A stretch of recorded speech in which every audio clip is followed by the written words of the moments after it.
Maybe I should. And how many minutes do I have left? 4. Oh man, I'm doing great. I basically already said pretty much everything that I wanted to say. Yeah. So in general, yeah. So I have all these feelings and emotions, and I'll tell you a story which exemplifies this. So I really wanted to find some druids, because the druids, they kind of vanished from historical record and around like 300 AD or something like that. Don't quote me on that.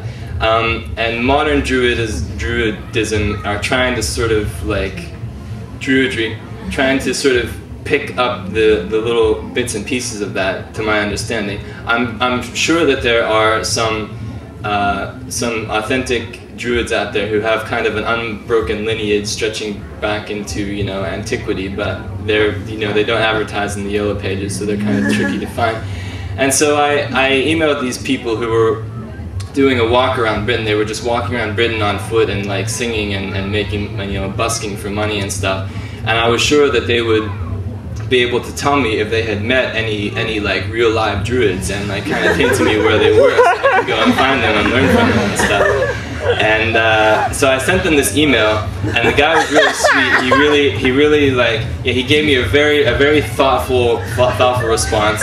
And he said like, okay, first of all, you can't really say like, this is authentic and this is not authentic, which is frustrating if you're looking for something that's authentic. And he also said that when you talk to somebody, you may have a sense that you've kind of sussed them out and you know what they're about, but then all of a sudden they'll change and they'll show you a side of themselves that you weren't expecting. And also the other important thing that he said, was that if gender exists, right? Who knows? He said that that the tradition is sort of a living force of itself, and ideally it would be transmitted from person to person, but it doesn't belong to anyone really. It can come into anyone at any time, so the way that I'm dealing with this is, first of all, trying to strike a balance between writing people off immediately and just becoming like hyper permeable to all like the explosive mass of spiritual stuff that we have available to us in this modern age. Like, it's so overwhelming, good Lord.